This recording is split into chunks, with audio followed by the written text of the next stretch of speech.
I witnessed over the weekend one of the most embarrassing screw-ups over Fox News I have ever seen. This is from a campaign reporter, Peter Doocy. He asked Joe Biden while he was biking whether he'd selected a running mate and took his answer seriously despite something which was very clear. Let's take a listen.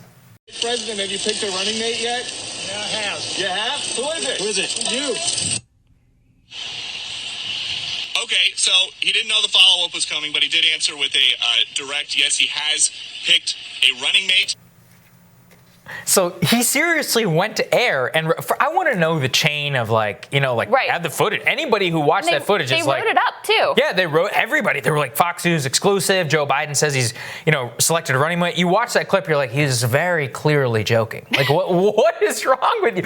So I think the Biden campaign had to come out and be like, just to be clear, he was joking. I mean, I think we will all know whenever Joe Biden selects a running mate. And I saw someone even tweet, it's like, yeah, he's definitely going to break the news that he selected a vice president to Fox News as Peter Doocy, who he hates because Peter Doocy is the only person who would, on the campaign trail, would ask him difficult questions. So lots going on there. I don't know what the hell's going on at Fox, but that was pretty bad. It was pretty embarrassing. Yeah. Especially because so much of the right is always like, you guys can't take a joke with President Trump. Yeah, this is right. true. Like this is the same anytime he says anything, everyone's like, oh my God, it's like the word, he meant it seriously, when sometimes it's clear that he's joking, but they take it as it's serious. So it really takes some work to make Joe Biden look good. Yeah, but they really accomplished it here. I mean, there he is out biking, looking like relatively. And they play this on a loop too. Yeah, I saw that tape as well. They were like, oh, now they're like, congrats, Fox. Now you've showed that A, he can ride a bike. B, he's not like senile. Right. C, that quick on his feet. He's quick on his feet. Like, yeah, you. It's like, oh no. That's actually something else I saw.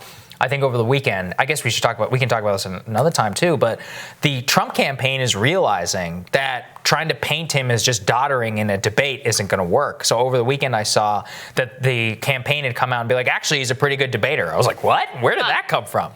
Yeah. It makes sense because you'll recall back in 2012 when he was matched up with Paul Ryan. Right. They set the bar so high for Paul Ryan. They're like, he's the boy wonder. He's a genius. He's the golden child. Right. And then he sucked. And on the flip side, they tried to paint Joe as like really stupid, really bumbling. He's not going to be able to get 3 words out of his mouth, et cetera, et cetera. And a lot of this does come down to expectations. I mean, it's part of what President Trump has benefited from is, oftentimes the expectations are sort of lowered. So when he reads from a teleprompter and he acts like sort of normal, people are like, oh my God, he became president today, right? So it is that expectation game does matter. So it makes sense to me that they would be trying to adjust those expectations, even though while you were out that last week, he had some real moments out there. That's a weird thing. Because he barely does any interviews. Yeah. Then he does this interview with the National Association of Black Journalists and the National Association of Hispanic Journalists, and he can't handle even the most basic, tepid pushback whatsoever. He just freaks out.